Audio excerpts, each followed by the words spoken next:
Today, we're going to decode the hidden blueprint of our societies. It's a field called demography, and it explains the very fabric of our communities.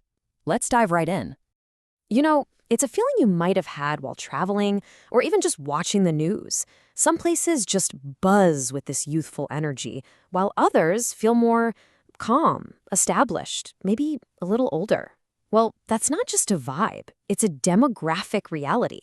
And that is the blueprint we're uncovering today, a kind of plan that not only shapes a nation's present, but also pretty much dictates its future. All right, so first things first, we need to understand what a population looks like at one single moment. Think of it like taking a demographic X-ray of a whole society. This X-ray has a technical name, of course. Experts call it population structure. It's just a snapshot that tells us who makes up a society right at this moment, their age, their sex, their education level, and a whole lot more. It answers the simple question, who are the people right now? So how do we actually see this structure? Well, we use a surprisingly simple but really powerful tool called the population pyramid. And trust me, this isn't just some boring chart. It's the story of a country captured in a single, elegant shape. The shape of the pyramid tells you basically everything. Take a look at the one on the left. That wide base means a youthful population, lots of babies being born. Think of a country like Nigeria. Their focus is going to be on building schools, providing childcare, and creating jobs for the future. Now, look to the right. See how the base is narrow and the top is wider? That's an aging population, like Japan. Their priorities, totally different. They're focused on healthcare, pensions, and social support for the elderly. Two pyramids, two completely different sets of national challenges. But here's the thing, populations aren't static, right? They don't just stand still. They are constantly in motion. So let's go from that static X-ray to the full-on moving picture and see what's actually driving all this change. And this brings us to the field of population dynamics. This isn't just about who's here now, it's about how and why that group of people is changing over time. It's the study of the forces that are constantly reshaping our world. And it turns out, those forces are surprisingly simple. In fact, it all boils down to just 3 core engines that power every single population on Earth. First, you've got fertility. That's just how many people are being born. Second is mortality, how many people are dying. And third, migration, the movement of people in and out of a place. That's it. Seriously, every population change you've ever heard about is just a result of these 3 things working together. Now, to study these engines, demographers can't just, guess. They're scientists. They have a precise toolkit for measuring these changes with incredible accuracy.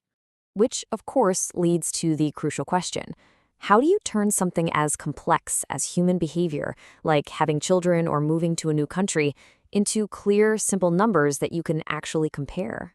Well, the answer lies in 2 key tools, rates and ratios.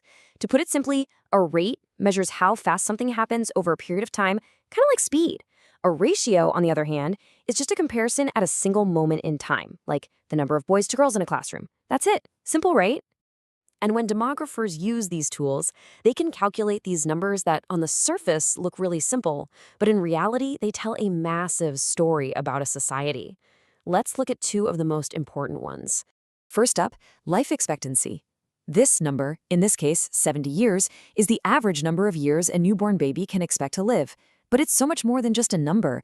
It's a powerful summary of a country's entire healthcare system, its nutrition, its sanitation, its overall quality of life, all boiled down into one figure. And then there's this one, 2.1. This is the total fertility rate, or TFR, and it's often called the magic number. It's the average number of children a woman is expected to have in her lifetime. So why is 2.1 so special? Well, it takes 2 children to replace their 2 parents, right?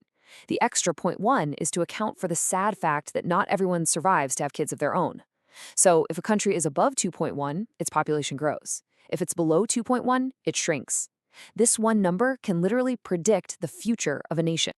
So we've seen the snapshot, and we've looked at the engines of change. Now for the most important part. Why does any of this matter? Well, it matters because this blueprint is absolutely essential for planning our shared future. This is where the data meets reality. Every major decision a government makes is based on demography. A baby boom means we need more schools, plain and simple. An aging population means we need better healthcare and solid pension plans. A shrinking workforce that impacts the entire economy. These are huge, real-world challenges that we can only solve with good demographic data. This quote here really just nails it. This isn't some academic exercise. Understanding the blueprint of a population is the bedrock, the absolute foundation of effective and responsible planning for everyone's well-being. So, in the end, that demographic X-ray we talked about at the beginning, it's not just a static image filled with data points. It's a rich, dynamic story of where a society has been, and maybe more importantly, it's the most accurate map we have for where it's going. And that leaves us with one final thought to take away from all this. The blueprint of your city, your state, your country, it is changing right now as we speak. So the question is, are the plans for its future changing along with it?